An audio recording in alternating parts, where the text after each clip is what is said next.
பிரியமானவர்களே, இன்றைய காலை பொழுதிலும் கூட இது வானத்தின் வாசல் ஊழியத்தின் மூலம் உங்களை சந்திப்பதில் கர்த்தருக்குள் மிகுந்த சந்தோஷம் அடைகிறேன். என்னுடைய வாழ்க்கை எப்பொழுது செழிக்கும்? ஒரு வறுமையாய் இருந்தது போல் இருக்கிறதே. அநேக பிரயாசப்படுகிறேன், எப்படியாவது என்னுடைய வாழ்க்கையில் ஒரு செழிப்பு உண்டாக வேண்டும் என்று. ஆனாலும் அது தோற்று போனது போல் கிடக்கிறதே. ஒரு வளமை இல்லாதது போல ஒரு வறட்சியோடு காணப்பட்டு கிடக்கிறதே.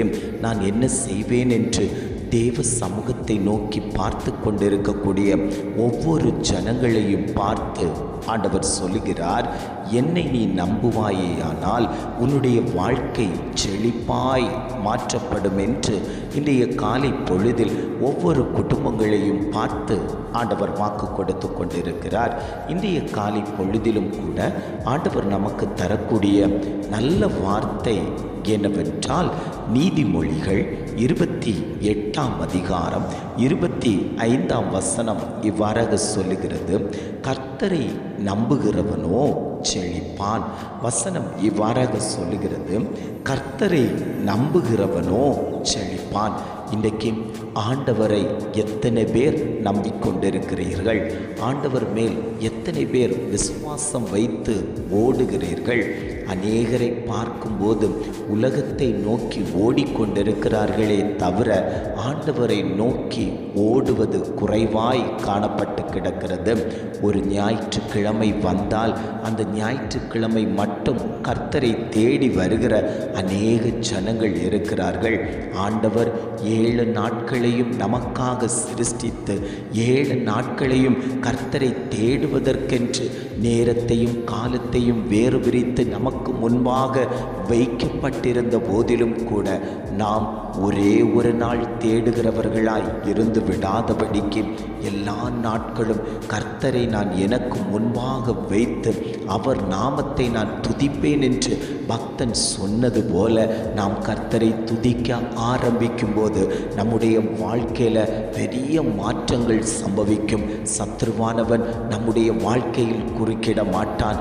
நாம் சோர்ந்து போய் தோய்ந்து பலனிழந்து இருப்போமே, ஆனால் நம்முடைய வாழ்க்கைக்குள்ளாடி சத்ருவானவன் புகுந்து பல பிரச்சனைகளை கொண்டு வந்து போட்டு நம்மை எழும்ப விடாதபடிக்கு, நம்மை பிரகாசிக்க விடாதபடிக்கு அவன் தடை போட்டு வைத்து விடுவான். பிரியமான தேவ ஜனங்களே, நாம் உணர்வுள்ளவர்களாய் இருக்க வேண்டும். கர்த்தரை அனுதினமும் ஆராதனை செய்யும் போது, அவருடைய பாதபடியில் அமர்ந்து இருக்கும்போது நம்முடைய வாழ்க்கை செழிப்பை உண்டு பண்ணும். கர்த்தரை நம்பி நாம் ஒவ்வொரு காரியத்திலேயும் செயல்படும் போது கர்த்தர் அந்த காரியத்தை வாய்க்க பண்ணுவார். அதில் எப்பேற்பட்ட தடைகள் இருந்தாலும் அந்த தடைகளை மாற்றி கொடுத்து நமக்காக ஜெயம் கொடுக்கக்கூடிய தெய்வம் இன்றைக்கு உங்கள் மத்தியில் உலாவிக் கொண்டிருக்கிறார். அநேகருடைய குடும்பத்தில் எல்லாரும் சோர்ந்து போய் காணப்படுகிறார்கள்.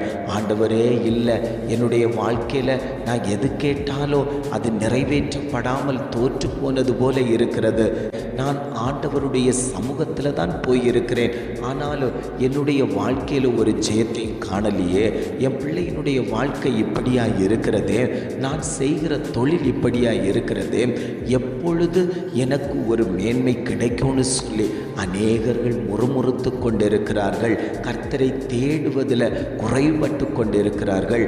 ஆரம்பத்தில் ஓடி ஓடி தேடின ஜனங்கள் எல்லாம் இன்று ஒதுக்கப்பட்டது போல ஓரமாய் கிடந்து கொண்டிருக்கிறார்கள். ஆண்டவர் சொல்லுகிறார், உன் தூசியை உதறிவிட்டு எழும்பு, ஆண்டவரை நம்பு, இந்த உலகத்தை வார்த்தையால் சிருஷ்டித்த தேவனை நம்பு, உனக்கு ஜீவ சுவாசத்தை தந்தவரை நம்பு, உன்னை நித்தமும் வழி நடத்துகிறவரை நம்பு. உன்னுடைய வாழ்க்கை செழிக்கும். மரணமும் ஜீவனும் நாவின் அதிகாரம் என்று சொல்லப்பட்டிருக்கிறது. அநேகர்கள் தவறான முறைகளில் நாவை கொண்டு பல வார்த்தைகளை பேசி விடுகிறார்கள்.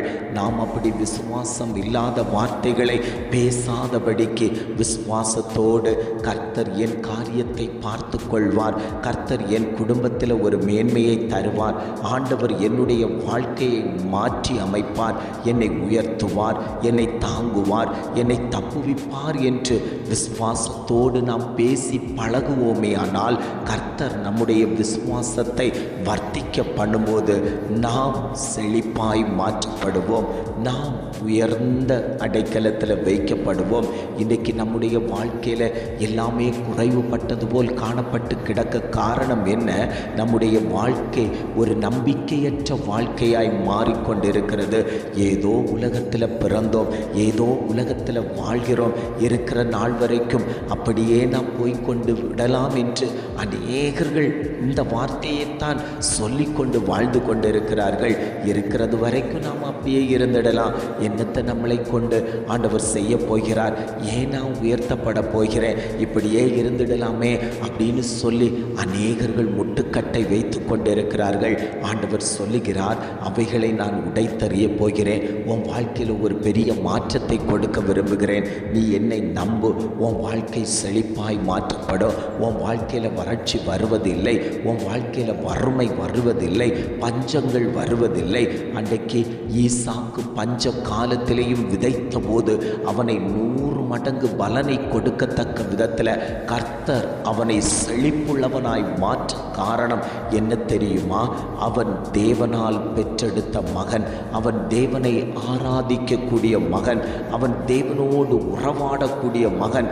அவனுக்கு தெரியும், கர்த்தர் சொற்படி நான் கேட்டு நடப்பேனேயானால் என்னுடைய வாழ்க்கை மேன்மையாய் இருக்கும் என்பதை அறிந்து ஆண்டவரோடு இணைந்து செயல்பட ஆரம்பித்தான். அந்த தேசம் முழுவதும் பஞ்சத்தில் அகப்பட்டு இருந்த போதிலும் கூட அவனுடைய நிலத்தில் ஆண்டவர் 100 மடங்கு பலனை தந்தாரேயானால் இன்றைக்கு ஆண்டவர் உங்களை பார்த்து சொல்லுகிறார், உன் வாழ்க்கை செழிப்பாய் மாற்றப்படணும்னா நீ என்னை நம்பு. என்னிடத்தில் வந்து அமர்ந்திரு. உன்னுடைய பாரத்தை இறக்கி வை. நான் அவைகளை மாற்றி தந்து உன் வாழ்க்கையில் ஒரு ஜீவ விருட்சத்தை நான் தரப்போகிறேன். அது உயர்ந்து பலனுள்ள கனிகளை கொடுக்க போகிறது. நீ மேன்மை அடைய போகிறாய். நீ செழிப்பாய் மாற்றப்படுவாய் என்று ஆவியானவர் குடும்பங்களை பார்த்து ஆண்டவர் பேசிக்கொண்டிருக்கிறார். எத்தனை பேர், ஆண்டவரே இந்த வார்த்தை எனக்குத்தானப்பா, என் குடும்பத்துக்குத்தான் ஆண்டவரே, என் பிள்ளைகளுக்குத்தான் ஆண்டவரே, என் தொழிலுக்குத்தான் என்று சொல்லி எத்தனை பேர் வாஞ்சித்து பிடித்து கொள்ளுகிறீர்களோ அத்தனை பேரையும் பார்த்தாண்டவர் சொல்லுகிறார், அந்த அபிஷேகத்தை, அந்த கிருபையை நான் உன் குடும்பத்தின் மேலே ஊற்றித்தர போகிறேன். தேவ ஆவியானவருடைய கரம் உங்கள் குடும்பத்தின் மேலே வைக்கப்படுமேயானால் அவர் உங்களை உயர்த்துவதற்கு சித்தமாயிருக்கிறார்.